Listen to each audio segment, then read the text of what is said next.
Hello and welcome to Headlines Special on Gaza. As back and forth accusations between Israel and Hamas based in Gaza continue to intensify exponentially, in particular over the past few days, in fact hours, many now fear that a full-scale resumption of the war involving these sides is more than possible. What was achieved as a result of the painstaking back-channel negotiations involving a tapestry of actors on the 15th of January, for all of its perceived shortcomings and uncertainties, has halted the war with a hostage-prisoner swap arrangement, providing some stability and hope for the future.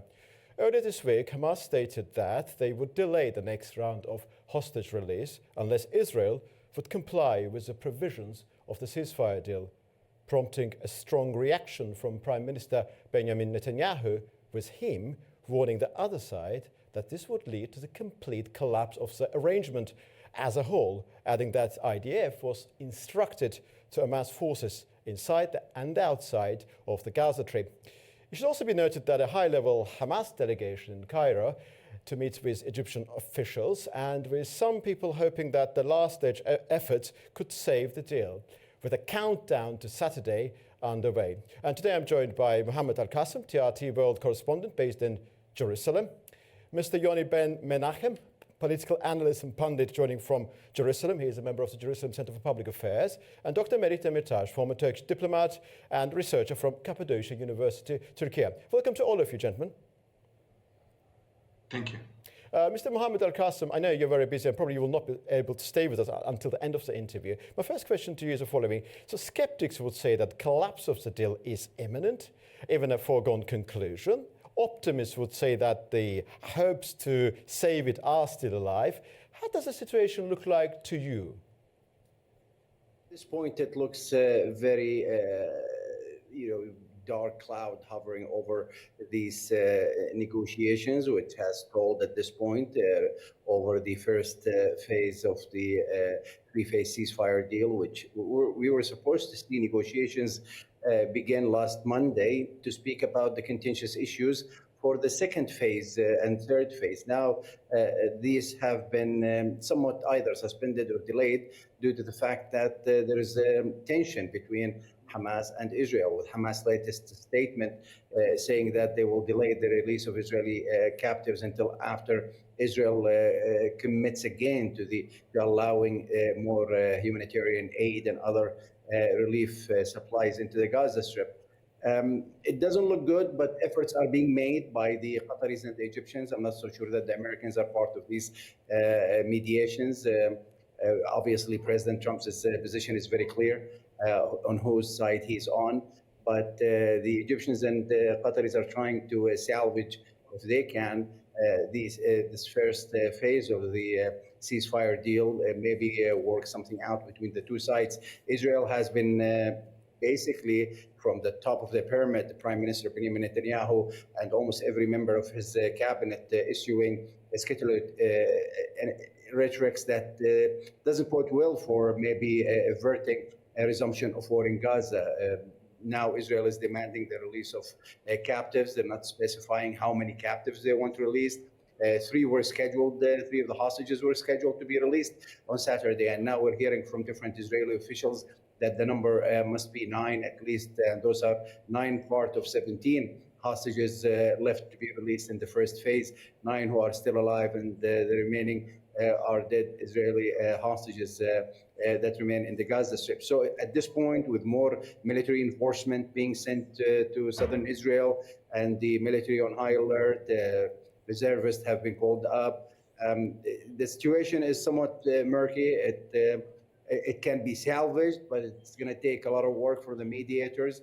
And we'll just have to see who's going either to blink first, or some sort of flexibility can be shown by both sides. So it's not completely hopeless, as I've understood from what you said. Mr. Menachem, it has been said by some analysts that although Israel wants its hostages back, but in reality it's not at all interested in having this ceasefire retaining its legal value. And actually Israel is looking for some sort of pretext in order to start a full-scale war again. What would you say to those who are arguing in this way? This is not true because the one who stopped the deal is Hamas, not Israel. Hamas has announced officially that they are stopping the implementation of what was agreed upon and that they are not going to release hostages on Saturday. So this is a violation from the side of Hamas. Israel has no interest of stopping the release of the hostages and the ceasefire. Israel wants to release its hostages.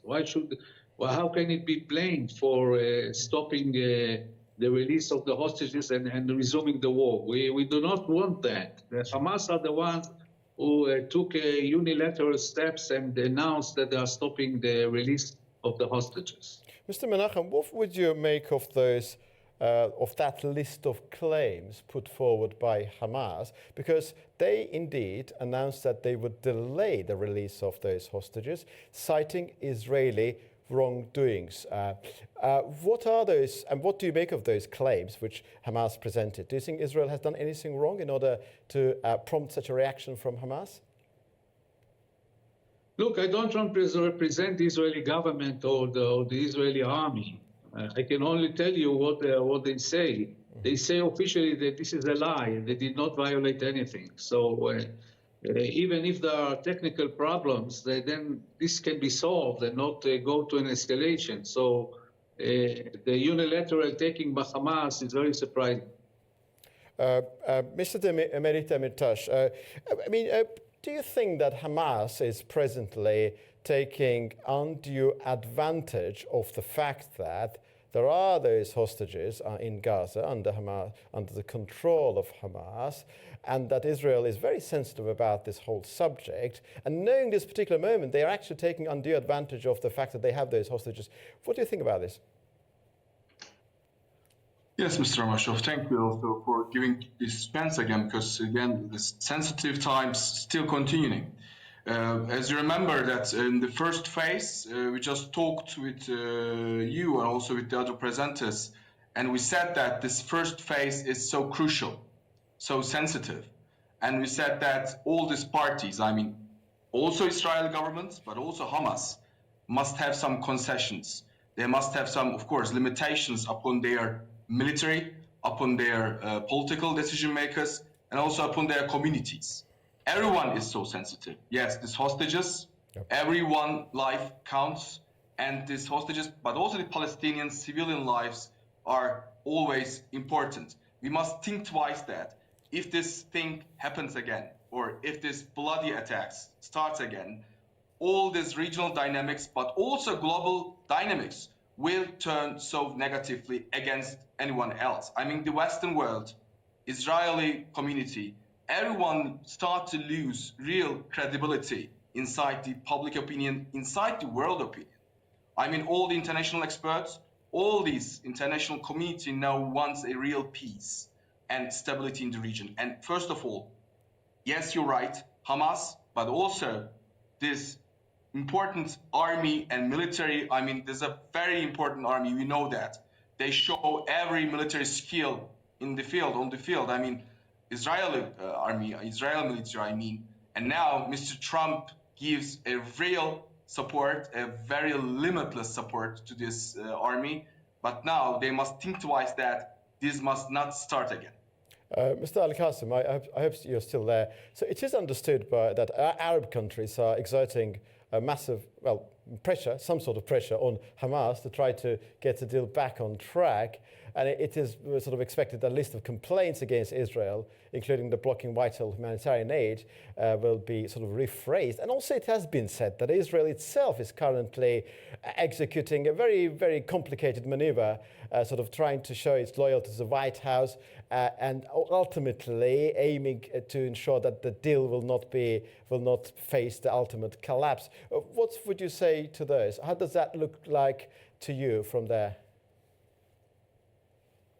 We must talk about whether it's true that Israel has violated the terms of the deal, or whether Hamas the one to blame. I think based on all facts coming in, and also based on even some Israeli analysts and officials who have said, yes, it's true that Israel hasn't allowed the entry of the humanitarian aid trucks, the 200,000 tents, for example, that were supposed to be entering the Gaza Strip. Only about 10 to 15% of that was allowed in. The 60,000 caravans that were supposed to be allowed into the Gaza Strip, that has not yet to be delivered. They need fuel so they can use pumps to pump water from the underground. That's also something that Hamas has agreed to with Israel through these indirect negotiations. So, Israel can complain and accuse Hamas all at once about violating the terms of the deal. But all we have to listen to is numbers speak for themselves. There were supposed to be more than 12,500 humanitarian trucks entering the Gaza Strip since the beginning of this first phase of the ceasefire deal, and less than 9,000 have been allowed in. So, we can point the finger at whomever you want to, but let's just let this fact speak for itself. Now, yes, the mediators, whether the Qataris or the Egyptians who have been mediating between Hamas and Israel, definitely they're trying to exert pressure on both sides, but more so on Hamas, because really Israel doesn't listen to anybody but the White House, and now they have a limitless support coming in from President Donald Trump, who is, rather than acting as a leader of a country who's trying to avert a major escalation and a return to war in the Gaza Strip that will cause the death of more civilians and destruction. He's adding fuel to the fire, and that's not being helpful here. So, let's hope that these mediations could result in some sort of an agreement, whether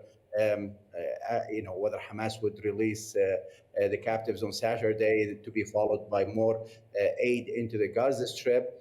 But at this point, it doesn't look like it. And it's no secret that Prime Minister Benjamin Netanyahu and his far-right government cabinet don't have an appetite for a ceasefire deal. He's under tremendous pressure from the likes of Bezalel Smotrich, finance minister, and others who want to see a return to war in Gaza. Otherwise, they're threatening him to pull the government. So one could make their own conclusion about who wants this ceasefire to succeed and who wants to see it collapse. Mr. Menachem, we have heard throughout the day conflicting pieces of information about the Israeli demand regarding the release of the hostages. There is a view that Benjamin Netanyahu meant all the hostages, not only those who are meant to be released as part of the sixth round of hostage prisoners war, but all of them, and that would exacerbate the circumstances on the ground, making the achievement of consensus very, very difficult. What is the Israeli position as far as your observations are concerned? Do they actually demand all the hostages, or only those who are to be released according to the agreement this Saturday?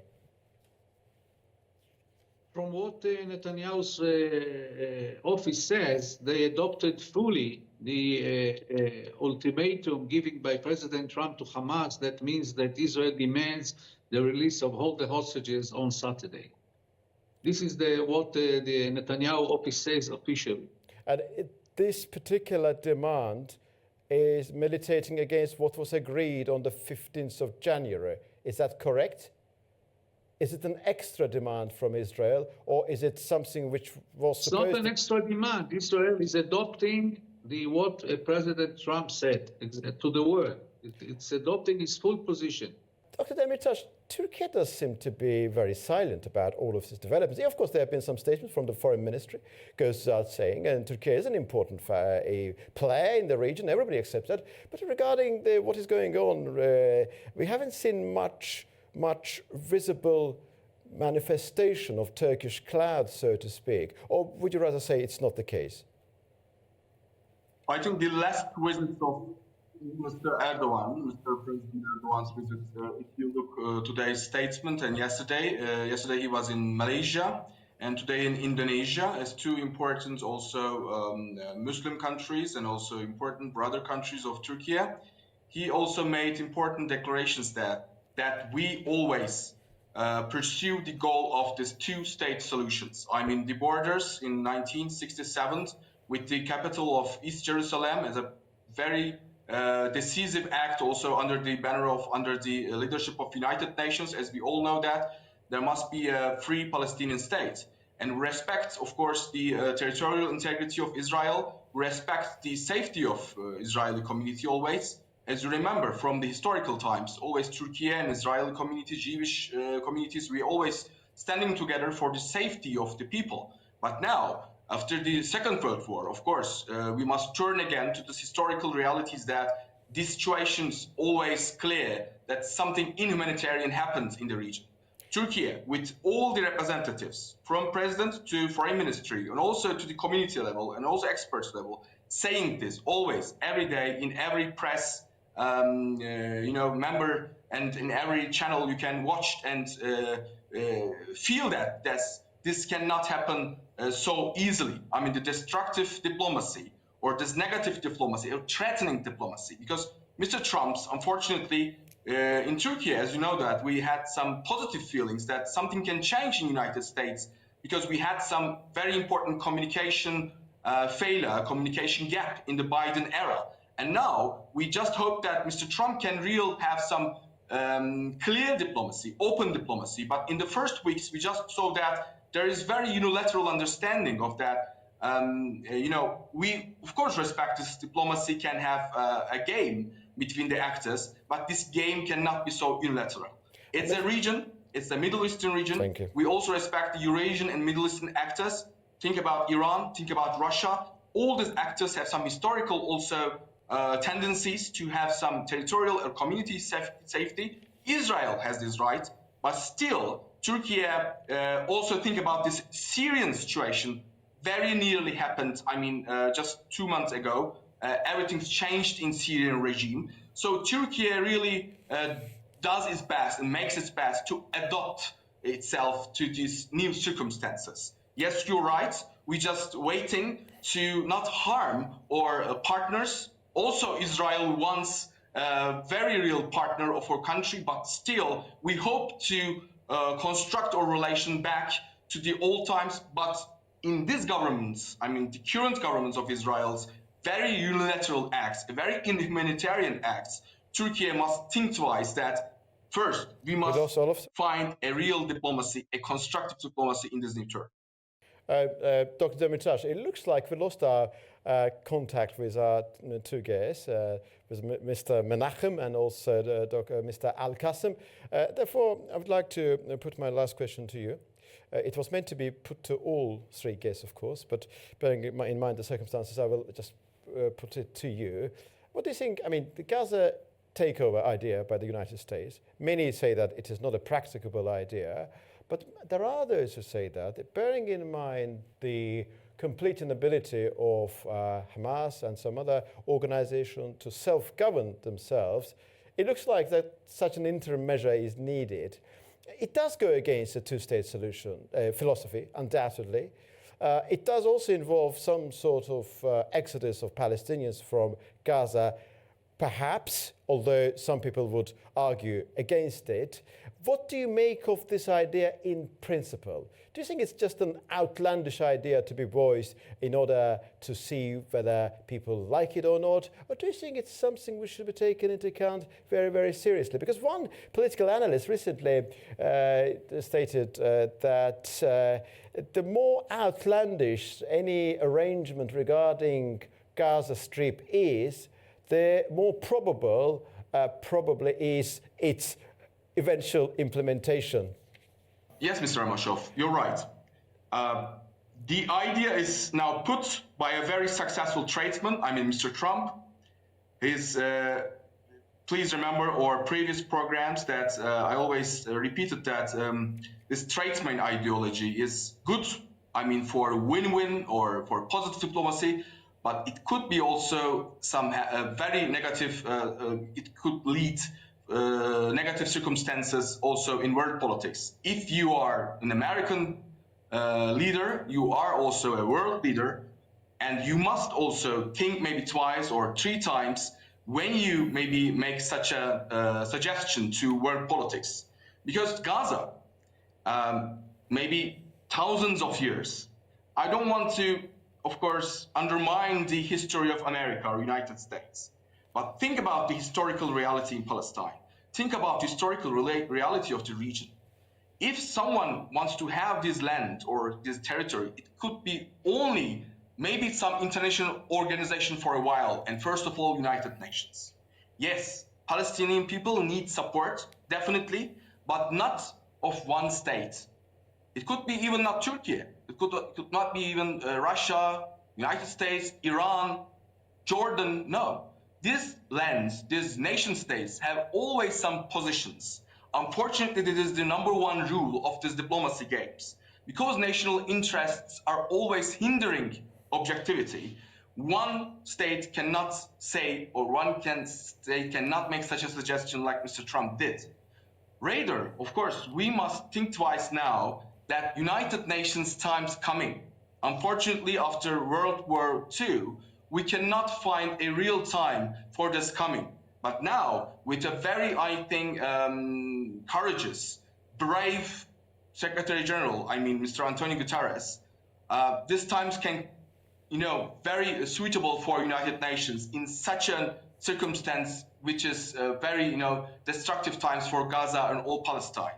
And I cannot maybe take into this account many rational, experts, many rational diplomats, whether they are former or active, cannot take such a suggestion into a very logical level. Mr. Trump cannot have such a suggestion, especially in such a sensitive time, after 50, 60,000 people lost, with a very unilateral military option of Israel. And now Mr. Netanyahu said that it is not over. It cannot happen. It can now happen in very near time, in 2 days, 3 days. And now we cannot even think that this exodus, what you can call it, can happen. Please remember the exodus of Jewish people for thousands of years, from territory to another territory, from territory to Anatolia to Istanbul once. Please do not forget that from Europe to Istanbul, we always expect this, humanitarian lives, and we accept them once in 15th, 16th century. No, we cannot, as you say, accept such a suggestion as Turkey, as the regional countries, and I think Iran or Russia and other regional countries cannot accept such a suggestion. And Mr. Trump, I think, must think and must maybe revise his suggestion immediately. Thank you very much, Dr. Demirtas. I'm very grateful to you for your time and for your answers. Sadly, we lost our contact with our two guests, and also I would have loved to hear from Mr. Yoni Menachem. His contribution would have been very, very valuable, but sadly we lost contact. But still, this was Mohammed Al-Qassem, TRT World correspondent, who joined us from Jerusalem. Mr. Yoni Menachem from the Jerusalem Center for Public Affairs, and also Dr. Melih Demirtas, former Turkish diplomat and researcher from Cappadocia University, who joined us from Turkey. See you very soon indeed.